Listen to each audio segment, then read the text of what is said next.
We are going to talk about the $3 million lodge on Monday that we looked at. Please subscribe and hit the bell notification so you can be notified when we put up new videos.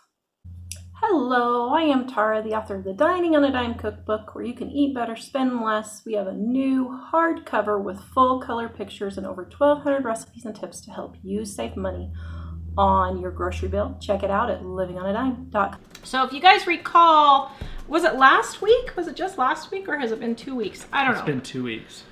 Last week or 2 weeks ago, Mike and I went up to the mountains, and this cool lodge that I drove by every single day when I drove to work was up for sale. And we were like, oh, that would be so cool. So we went and looked at it, and it had 70 acres, 16 cabins, 8 rooms in the main lodge, literally across the street from the national park. You could walk into the national park. It had a pond. It has horse stables. It was built in 1929 and owned by the same family since 1929 for the 90 years. And the couple that owns it now looks like they're in their 60s and they're retiring. And we were like, oh, that would be so cool. We were like, no. You know, about 2 weeks ago? Yeah. We were like, oh, I don't know if we want to do that. Mostly it was, wow, that would be a lot of work. And yeah. And it would have to definitely make money because we can't spend that much money just for a place to live. It would have to actually be a business. Yeah. So our friends Tommy and Patty Alderman came up from Mississippi to see us Sunday and Monday. We had a blast with them. Go watch our video from yesterday on their van tour. They are living in their van, traveling the country for a little bit. And in the middle of that video, I had called the realtor to go ahead and start setting up the process and seeing what we needed to start doing, because Tommy and Patty came. Woohoo! And they were both like, okay, you guys have to do this. This is the coolest thing ever. Patty was like, I can come up and teach sourdough classes. We could do quilting retreats, soap making retreats, all kinds of cool stuff. I'm like, I know. And just imagine what decorating. It would be so fun to decorate 17 cabins in a lodge. All my antiques would be able to go really well there. So we sat down in the car and we were working out the numbers. We were like, okay, we can rent it probably 4 months out of the year because it's at 8,000 feet. It's really up high. We can definitely rent it for 4 months out of the year. Probably do some winter stuff too, but let's just say guaranteed 4 months out of the year. So we sat and figured 4 months out of the year times 17 cabins, how much money would that bring in? Then we had the store. It had a store, it had a laundromat, it had a rec room, it had showers. Yeah, it was a setup, restaurant, everything. So we're like, okay, we would need to hire this many people, manager, restaurant people, all of this. And we were sitting there, we're like, well, wait a minute. We could actually do this. And we were thinking, you know, it's like 3 miles from where Tara used to live when I met her, and from where we got married. And it's just an area where the kids and I hike all the time. And we just thought this would be so wonderful, kind of like coming around. Back around. Yeah, when Mike and I used to live just a few miles from there, and that's when Mike and I first started dating. That's where I was living. And so we were like, okay, so I called the realtor. We sat and figured this up. So then I did Patty's van tour. Well, during the van tour, the realtor kept texting me and calling me, and I was like, oh, I don't want to interrupt the van tour. We got to get the van tour done. So when you actually look at the video of the van tour, you hear the phone keep buzzing and ringing. Beeping and buzzing and everything. So that's why the phone is bleeping, because it's the realtor calling me, and I'm like, oh, the realtor is calling me. So he called me the first time. He said, are you guys sure you really want to do this? We're like, yeah, we've actually been thinking about it for 2 weeks. we just sat down and we really ran the numbers, and we want to look and see if this is going to be a possibility. He said, okay. He said, well, it's been on the market for a year. So he said, you know, we can go ahead and get started. I said, all right. So, and even at that, we could probably subdivide the land and sell part of the 70 acres and pay for the entire thing. Because here in Colorado, an acre of land is going for $200,000, $200,000 to $300,000. So, David in Kansas says, and your brother can live rent-free, right? yes. Well, I was thinking Shayla, my sister-in-law, my brother's wife, would be a wonderful manager for something like that. I was like, man, she would do really good. You could have your cabin and she could have her cabin. And anyway, so he called and he was doing it. So we were doing the van tour and everything and waiting with bated breath. He calls me back. It's been on the market for a year. Monday, we were ready to get started. What was it like? 10 in the morning on Monday. It was 10 in the morning on Monday. He said they had just accepted an offer on it. I was like, are you kidding me? It's been on the market for a year. A year. And I miss it by an hour. 1 hour. I miss it by an hour. Are you kidding me? So, we had all these plans. I was so excited. Well, and it totally went away. Of course, we were kind of conscious of the fact that, you know, you have to do your homework and check it out and make sure it's actually what you think it is. We were going to look at the financials. But the thing is, I mean, no offense to the people that have the offer, that have put in the offer, but fairly regularly these kinds of things fall through. So it could come back on the market again.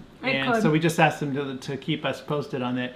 Because we were thinking, there are all kinds of dreams and ideas that we've had over the years about things like they would all come together. They would all come together, like just fun things to do and to kind of create around that whole environment. Not just this is cabins out there, but, you know, fun activities and events that I think people would really like. 1 hour. And some people were talking about how much work it would be. We wouldn't be able to do it ourselves. We would have to hire some people. And we know that. And everybody says 24/7, 365 days a year. Up there, things are not open 365 days a year.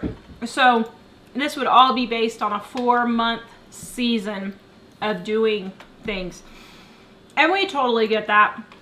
Well, and it may have just not been, I mean, I tell you, it has to be a God thing. To miss it by 1 hour, that has to be a God thing. Reverend R.B. says God is providential. Yeah, we were trying to figure out, it's funny because we were with the Aldermans the whole time, like when we saw it, and we were looking at colors changing up in the mountains, and then when we found out that they'd already gotten an offer and accepted it, and she thought that it was God's handiwork making it so that it would hold out a little longer while we figured out what we were doing, because we weren't looking at a commercial type property. And but the same way, it might just be nope, this isn't the path I have for you. And so we'll just kind of roll and see where it goes. One thing, though, Tara had talked about the possibility of subdividing. That would kind of be an emergency last-ditch thing, because we would really like to not let go of... If we had a big piece of land altogether, we would love that. And somebody said something about dogs. Actually, we wouldn't want to have dogs on the property, but the people that... we heard that the people that own it now don't allow people to stay in their places with the dogs as well. Yeah, they have a no pet policy. But it would be so cute. It hasn't been remodeled since the 70s. The 70s was the last time it was remodeled, and I was like, oh my goodness, can you imagine how cute we could make that place? Mom and I together, our decorating skills would just explode.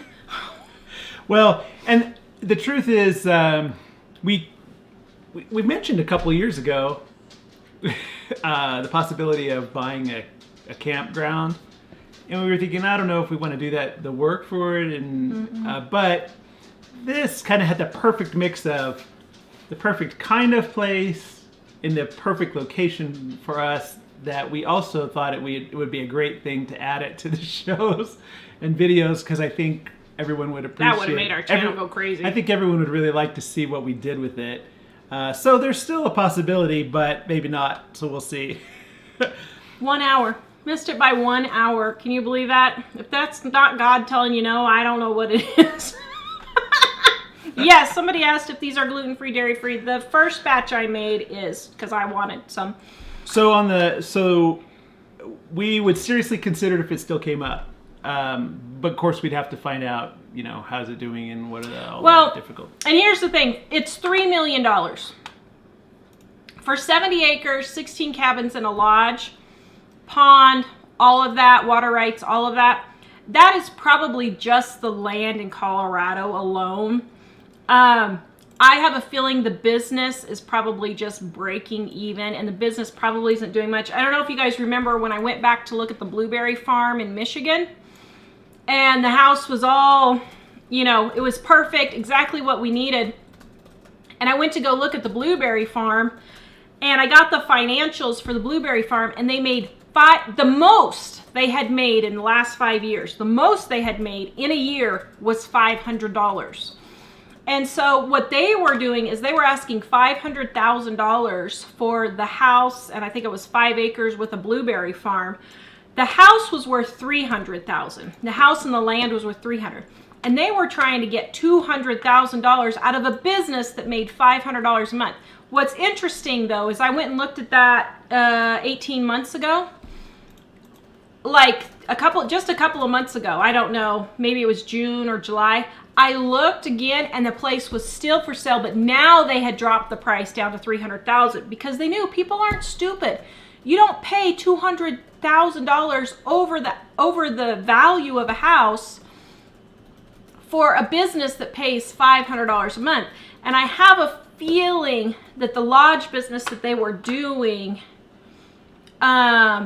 probably wasn't actually making a very substantial profit, because for 70 acres in the mountains in Colorado, that's $3 million. I mean, just right there, just the 70 acres alone without all the cabins and everything was $3 million. So well, and it's funny, a lot of the stuff that Tara said about about our current situation, wanting to move and everything, a lot of it is because when we lived in Colorado before, we were mountain people. Mm-hmm. And we now live on what's called the Front Range, which in Colorado, the mountains are kind of a big line. And you're either in the mountains or you're on the flat land in front of the mountains. Mm-hmm. And as Mike I'm going to show pictures while he's talking. And the Front Range is, the Front Range on the flatland is really not the same kind of climate at all as the mountains.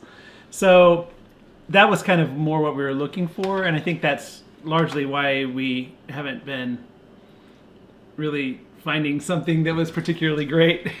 Yeah. Sandy, the lodge got your thoughts flowing in that direction. Maybe that was its job.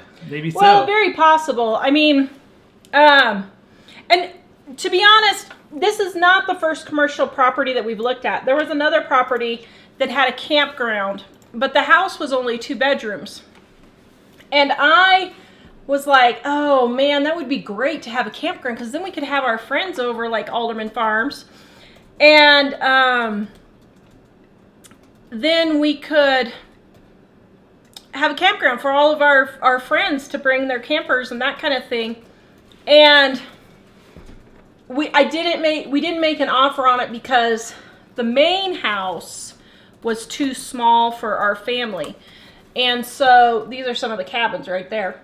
And so we thought, well, because the main house was so small, it probably wouldn't work. But Karen, now I wanted y'all to get the lodge. Yeah. You know what's funny? The first time we looked at it, we were just, because we do think much about the kind of the business part of things, because a lot of people will buy places. See, because for something like that, we can't just afford that out of our pocket at this point.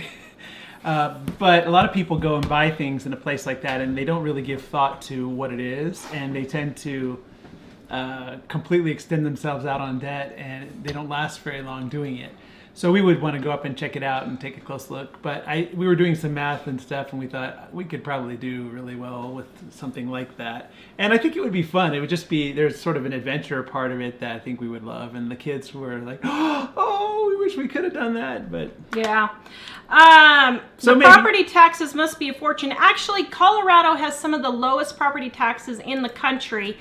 If people do not approve, they're trying to raise them this November for the election. And if people aren't stupid and vote yes for that, but Colorado has the highest, or I mean, has the lowest property taxes in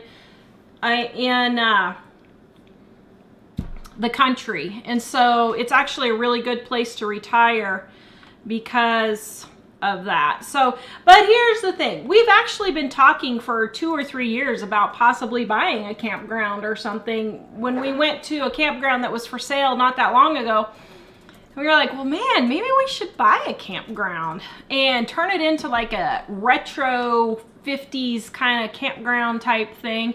Thought that would be really super cool. But yeah, I don't know. So we had a couple questions. Other questions? Okay. Can I ask them real quick? Yep.